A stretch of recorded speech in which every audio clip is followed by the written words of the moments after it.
زندگی یہ نہیں ہے کسی کے لیے، زندگی ہے نبی کی، نبی کے لیے۔ نحمده ونصلي ونسلم على رسوله الكريم، أما بعد، فقد قال الله تعالى في القرآن المجيد والفرقان الحميد: يوصيكم الله في أولادكم للذكر مثل حظ الأنثيين. وقال سيدنا رسول الله صلى الله تعالى عليه وسلم: يا أبا هريرة تعلموا الفرائض فإنه نصف العلم، أو كما قال عليه الصلاة والسلام. صدق الله العظيم وصدق رسوله النبي الأمين الكريم، ونحن على ذلك لمن الشاهدين والشاكرين، والحمد لله رب العالمين. مولاي صل وسلم دائما أبدا على حبيبك خير الخلق كلهم. هو الحبيب الذي ترجى شفاعته لكل هول من الأهوال مقتحم. فاق النبيين في خلق وفي خلق، ولم يدانوه في علم ولا كرم. يا رب بالمصطفى بلغ مقاصدنا، واغفر لنا ما مضى يا واسع الكرم. آئیے دل لگا کر حضور رحمت عالم جان عالم فخر بنی آدم سید الانبیاء والمرسلین رحمت للعالمین ارواحنا فداہ جناب محمد الرسول اللہ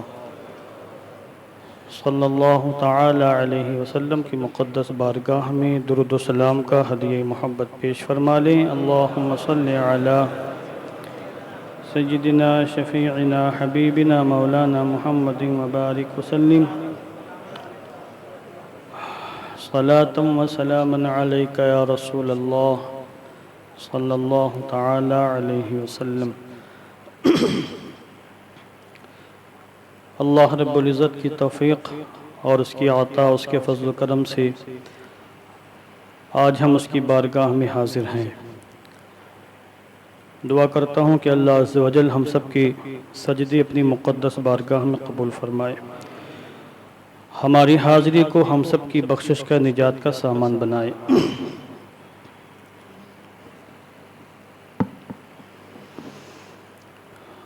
پچھلے ہفتے میں نے تعلیمی سال کے حوالے سے، مدارس اسلامیہ کی تعلیمی سال کے حوالے سے کچھ باتیں پیش کرنے کی کوشش کی۔ ہمارے یہاں مدارس میں عالم فاضل کورس کرنے والے بچوں کو جو علوم پڑھائے جاتے ہیں،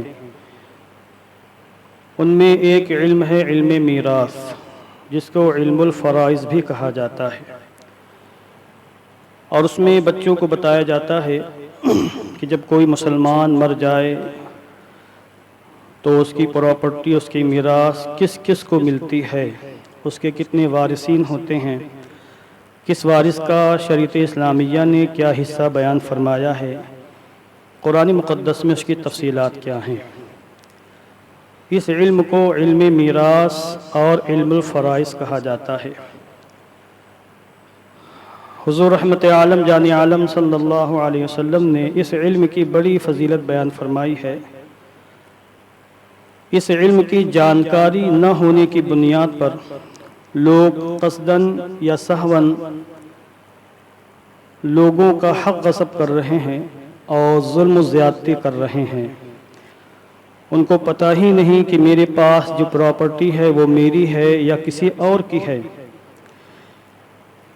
حالانکہ یہ علم ایسا ہے کہ کم سے کم بنیادی باتیں ہر مسلمان کو جاننی چاہیے، جس طرح نماز، روزہ، حج، زکوٰۃ کی بنیادی مسائل سے ہر مسلمان کے لیے آگاہی ضروری ہے، اسی طرح میراث کے حوالے سے تقسیم میراث کے حوالے سے شریعت اسلامیہ نے جو ہدایات دی ہیں، کم سے کم موٹی موٹی اور اہم باتوں سے ہر شخص کو آگاہی ہونی چاہیے، مگر حالات ایسے ہیں کہ عام تو عام بہت سے خواص کہلانے والے انسان بھی اس علم سے واقف نہیں ہیں۔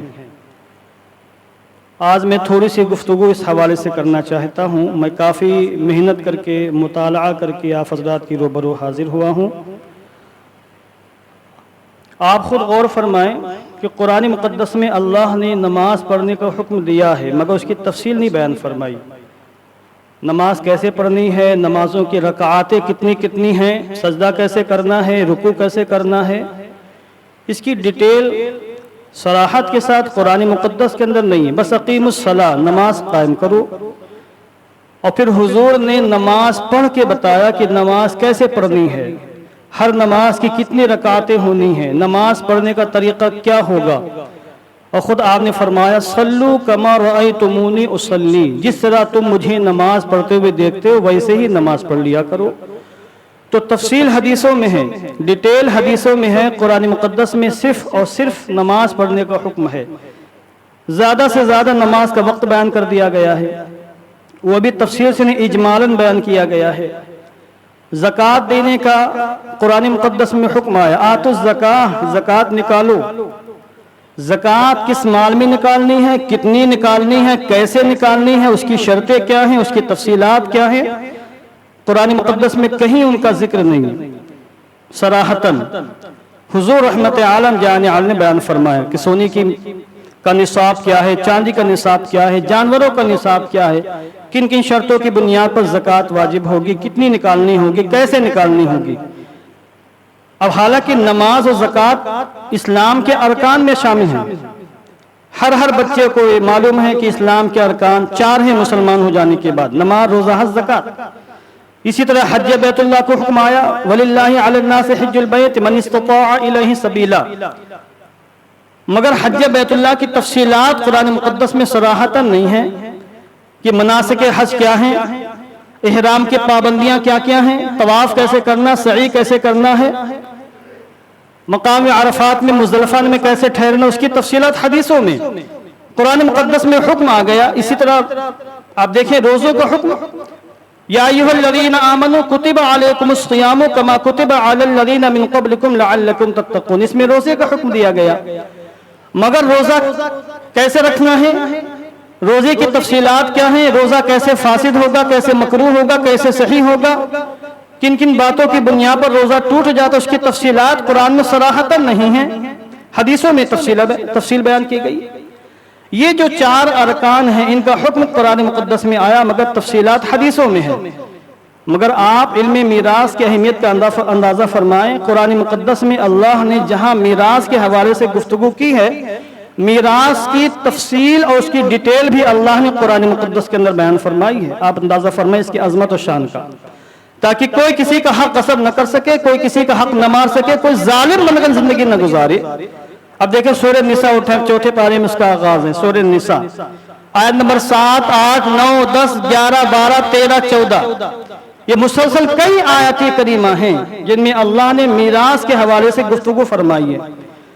پھر اس کے بعد سورہ نساء کی بالکل آخری آیت کریمہ جو 6 پارے میں ہے، اس کے اندر بھی اللہ نے میراث کے حوالے سے گفتگو فرمائی ہے۔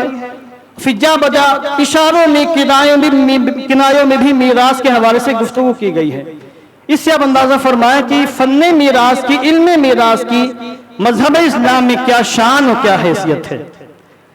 آپ کسی بھی دارالفتہ میں چلے جائیں، بمبئی میں یا کہیں بھی ہندوستان میں، اور مفتی صاحب سے پوچھیں کہ سب سے زیادہ مسئلے کس حوالے سے آپ کے پاس آتے ہیں، جو سوالات آتے ہیں، سوالات کس حوالے سے آتے ہیں، تو عام طور سے طلاق کے بارے میں گفتگو ہوگی کہ طلاق کے بارے میں بہت زیادہ سوالات آتے ہیں۔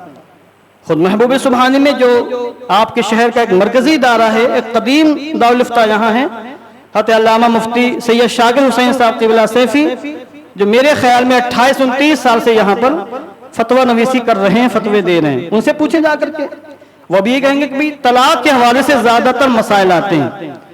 اور میراث کے حوالے سے پراپرٹی کیسے تقسیم کرنی ہے، کون مرا، اس کے کون کون وارثین ہیں، کس کو کیا کیا ملنا ہے، کتنا ملے گا، کیسے ملے گا، اس حوالے سے سوالات ہوتے ہی نہیں ہیں۔ اکا دکا کوئی بھولا بھٹکا کہیں سے چلایا جس کو دین کی تھوڑی سی سمجھ ہے، جو دین سے کچھ زیادہ محبت کرتا ہے، اور قرآن مقدس کی تعلیمات جس کی نظروں کے سامنے، اس طرح کے اکا دکا لوگ آتے ہیں جو سوالات کر جاتے ہیں۔ ظاہر سی بات ہے جس مسئلے کے حوالے سے سوالات زیادہ ہوں گے، مفتی کو وہ مسئلے زیادہ معلوم ہوں گے، کیونکہ بابا کتاب دیکھنی ہوگی، بابا جوابات دینے ہوں گے۔ مگر جس مسئلے کے حوالے سے سرے سے سوال ہی نہ ہوتے ہوں تو بڑا سے بڑا مفتی بھی اس مسئلے سے غافل رہے گا، کیونکہ پریکٹس اور مزاولہ جس مسئلے کے حوالے سے ہوگی زیادہ مسائل اسی کے معلوم ہوں گے۔ یہی وجہ ہے کہ بمبئی کی دنیا میں ہزاروں علماء موجود ہیں، ان علماء میں آپ ایسے چند علماء گن سکتے ہیں جن کو میراث کے حوالے سے معلومات حاصل ہے، باقی کسی کو معلومات نہیں حاصل ہے۔ اس کی وجہ یہی ہے کہ لوگ پوچھتے ہی نہیں ہیں، سوالات ہی نہیں کرتے ہیں۔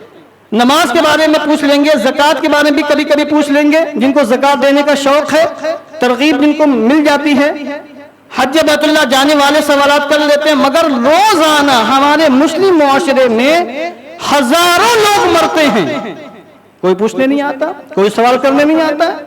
آخر ایسا کیوں؟ کرلا میں کیا لوگ مرتے نہیں؟ ظاہر سی بات ہے، جری مری چلے جائیں، بتائیں گے وہاں کے لوگ تفصیلات آپ کو کہ کتنے لوگ کرلا سے آ رہے ہیں۔ کسائی والا چلے جائیں، جہاں جہاں قبرستان ہیں، مگر سوال کتنے آتے ہیں؟ آپ جا کے سید شاکر صاحب سے پوچھ لیں کہ میراث کے حوالے سے کتنے سوالات آتے ہیں۔ اس کا مطلب لوگ غافل نہیں ہیں، قصداً غافل بن رہے ہیں، جاننا نہیں چاہتے چونکہ ان کو لوگوں کا مال ہڑپ کرنا ہے۔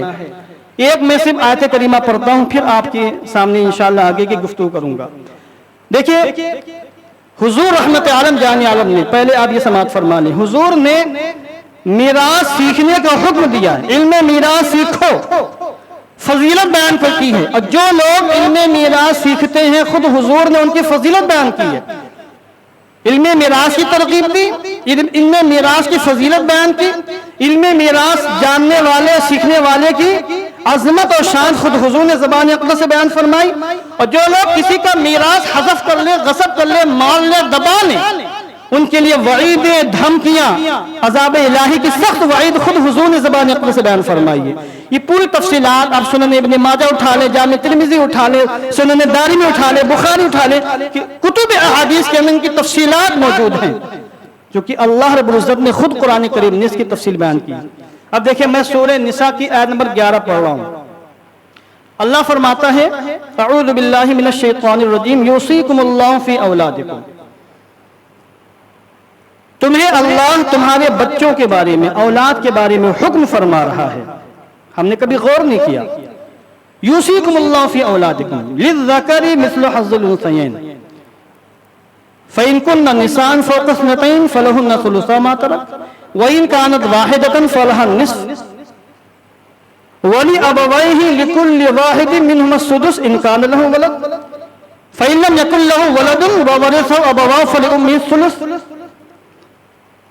یہ پوری آیت کریمہ آیت نمبر 11 میں پڑھ رہا ہوں۔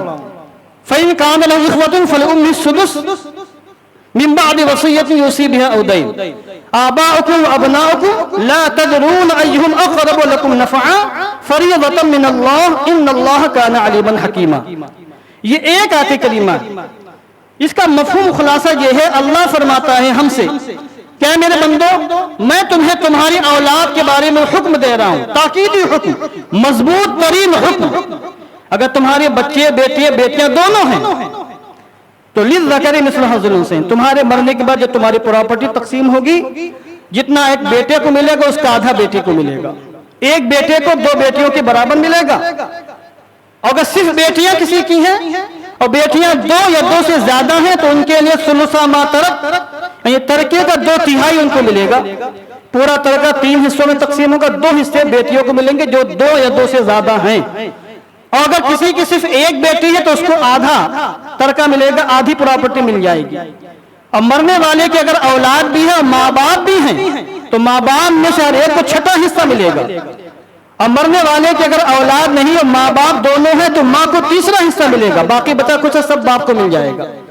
مرنے والے کے بیٹے، مرنے والے کے بھائی بہن سب موجود ہیں تو ماں کو پھر 3واں حصہ ملے گا، 1/3۔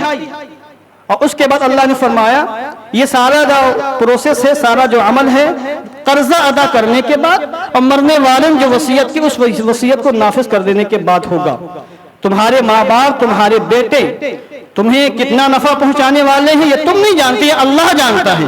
کون تمہارے زیادہ قریب ہے، کون تم سے دور ہے، کس کا خون رشتہ تم سے زیادہ ہے، اس کا علم اللہ کو ہے، تمہیں زیادہ حقیقت کا ادراک نہیں ہے۔ فریضۃ من اللہ، یہ وہ حکم ہے جو اللہ نے فرض کیا ہے۔ ان اللہ کان علیما حکیما، بے شک اللہ علم والا، حکمت والا ہے۔ کبھی ہم نے اس آیت کریمہ میں غور نہیں کیا۔ تفصیل یہاں پر دیکھیں، بیٹے بیٹی کا، ماں باپ کا، بھائی بہنوں کا حصہ یہاں بیان کیا گیا۔ اس کی اگلی آیت کریمہ میں شوہر بیوی کا حق بیان کیا گیا، اس کا خلاصہ میں عرض کر دیتا ہوں۔ اللہ نے فرمایا وَلَكُمْ نِصْفُ مَا تَرَكَ أَزْوَاجُكُمْ لَمْ يَكُنْ لَهُنَّ وَلَدٌ، اگر تمہاری بیویاں مر جائیں اور ان کی اولاد نہ ہو تو تمہیں بیوی کی پراپرٹی کا آدھا حصہ ملے گا، پورا نہیں ملے گا، آدھا ملے گا، نصف۔ اور اگر تمہاری بیویوں کی اولاد ہوں اور ان کا انتقال ہو جائے تو پھر تمہیں چوتھا حصہ ملے گا، اور تم مر جاؤ تمہاری اولاد نہ ہو تو تمہاری بیوی کو چوتھا حصہ ملے گا، اور تمہارا انتقال ہو جائے تمہاری اولاد ہو تو تمہاری بیوی کو 8واں حصہ ملے گا۔ یہ تفصیلات قرآن مقدس کے اندر خود اللہ نے بیان فرمائی ہیں، باقی کچھ تفصیلات احادیث کریمہ کے اندر موجود ہیں، مگر ہم اتنے غافل ہیں کہ ہمیں نہیں پڑی ہے کہ ہم مفتیان کرام کے پاس جا کر کے پوچھیں کہ جب گھر میں کسی کا انتقال ہو جائے اس کے کتنے وارثین ہیں، ہم مرنے والے کا نام لکھیں، وارثین کا نام لکھیں، اور پھر سید شاکر صاحب قبلہ کے پاس یا دیگر دارالفتہ میں جا کر کے کہیں کہ یہ فلاں کا انتقال ہوا ہے، اس کی وراثت میں اتنی پراپرٹی ہے، اس کے ماں باپ ہے، بھائی بہن یہ سب موجود ہیں، کس کو کتنا حصہ ملے گا۔ ہم پوچھنے کی زحمت کیوں نہیں کرتے ہیں؟ اس لیے کہ نیت میں کھوٹ ہے، جتنے پر ہمارا قبضہ ہے وہ ہمارا ہے، اور جس پر ہمارا قبضہ نہیں ہے وہ بھی ہم حاصل کرنے کی پوری ناکام کوشش کرتے ہیں، اس کے لیے ایڑی چوٹی کا زور لگاتے ہیں، ذرہ برابر پرواہ نہیں کرتے کہ مرنے والے کی پراپرٹی سے کس کا کتنا حق وابستہ ہے۔ اس لیے ان دونوں آیت کریمہ، آیت نمبر 11 اور آیت نمبر 12 کے بعد اللہ نے آگے آیت نمبر 13 میں ارشاد فرمایا تلک حدود اللہ، یہ اللہ کے حدود ہیں، یہ اللہ نے مقرر فرمایا۔ تلک حدود اللہ، یہ حد ہے شریعت کی کہ کس کو کتنا ملنا ہے۔ وَمَن يُطِعِ اللَّهَ وَرَسُولَهُ يُدْخِلْهُ جَنَّاتٍ تَجْرِي مِن تَحْتِهَا الْأَنْهَارُ خَالِدِينَ فِيهَا وَذَلِكَ الْفَوْزُ الْعَظِيمُ، اور جو اللہ کی اطاعت کرے، رسول اللہ کی اطاعت کرے تو اللہ اس کو ایسی جنتوں میں، ایسے باغات میں داخل فرمائے گا جن کے نیچے سے نہریں جاری ہیں۔ وَذَلِكَ الْفَوْزُ الْعَظِيمُ، اور یہی بڑی عظیم کامیابی ہے، اس سے بڑی کامیابی نہیں۔ جس کامیابی کو اللہ عظیم کامیابی کہہ دے، آپ بتائیں کیا اس سے بڑی کوئی کامیابی ہو سکتی ہے؟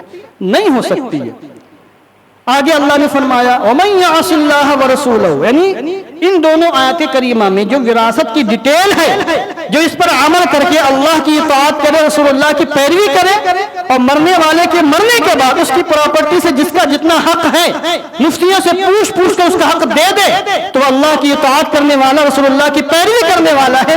اس کے بارے میں اللہ نے فرمایا کہ ایسے لوگ جنتوں میں رہیں گے، اور یہی عظیم کامیابی ہے۔ آگے فرمایا وَمَن يَعْصِ اللَّهَ وَرَسُولَهُ، جو اللہ کی نافرمانی کرے، رسول اللہ کی نافرمانی کرے، یعنی سب کچھ جاننے بوجھنے کے بعد بھی وہ مرنے والی کی پراپرٹی سے جتنا حق جس کا وابستہ نہیں دے رہا ہے، غصب کر رہا ہے، چھینے لے رہا ہے، دبا بیٹھا ہے، بہن کا حصہ، بھائی کا حصہ، یا ماں کا حصہ، یا باپ کا حصہ، یا کسی کا حصہ۔ وَمَن يَعْصِ اللَّهَ وَرَسُولَهُ، جو اللہ کی نافرمانی کرے، رسول اللہ کی بات نہ مانے، يُدْخِلْهُ نَارًا خَالِدًا فِيهَا، اللہ اسے جہنم میں داخل فرمائے گا جس میں وہ ہمیشہ رہے گا۔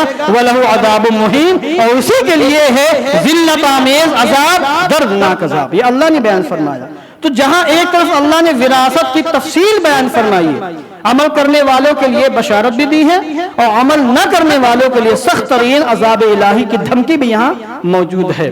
لہذا ہم جہاں اتنا سب کچھ سیکھتے ہیں، پوری زندگی کھپا دیتے ہیں دنیا کے علم کو سیکھتے اور ہمارے بچے 5 سال 4 سال کی عمر میں جب اسکول جانا شروع کرتے ہیں تو پھر شادی کی عمر تک وہ پڑھتے ہی رہتے ہیں، جاب کرنا ہے، نوکری کرنا ہے، بزنس کرنا ہے، تجارت کرنا ہے، وکیل بننا ہے، انجینئر بننا، یہ دنیا کی چکری بازی میں پھنسے رہتے ہیں۔